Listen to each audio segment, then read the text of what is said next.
Three Americans are headed home for Thanksgiving, you may have heard, from long-term detention in China. And that is, in part, thanks to the fact that this man is moving in the opposite direction.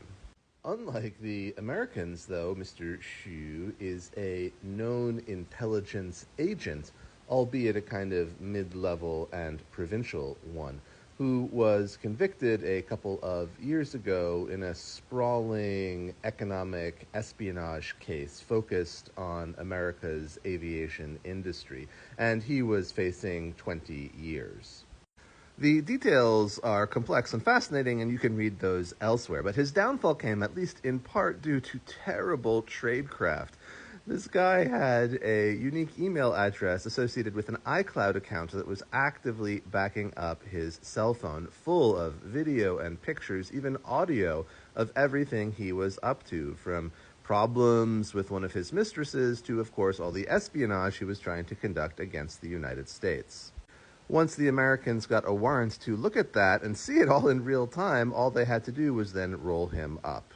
At trial, at least in the final phase, his expensive lawyers made an interesting, to me, argument, and that was basically that Mr. Xu here should be treated leniently because he was just doing his job. It was routine, another day at the office. He was, after all, a provincial member of the Ministry of State Security.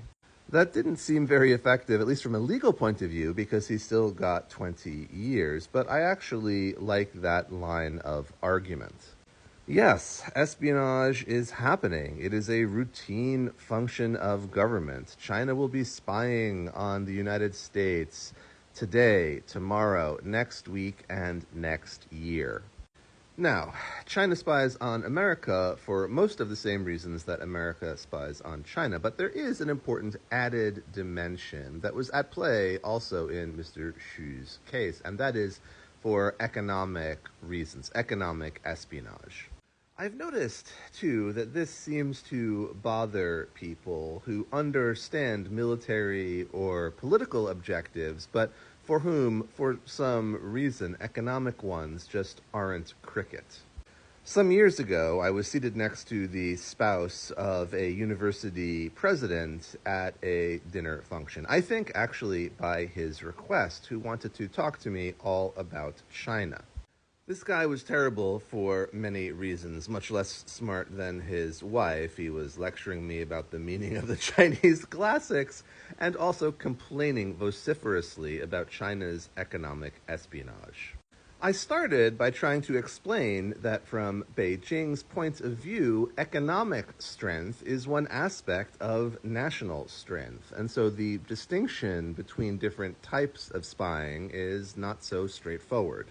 And then, even though I am not an Americanist, I had to remind him about his own history and that America, when it was not the leading technical industrial power, actually offered bounties for immigrants from England who could come and reproduce the designs for cutting-edge textile mills in America.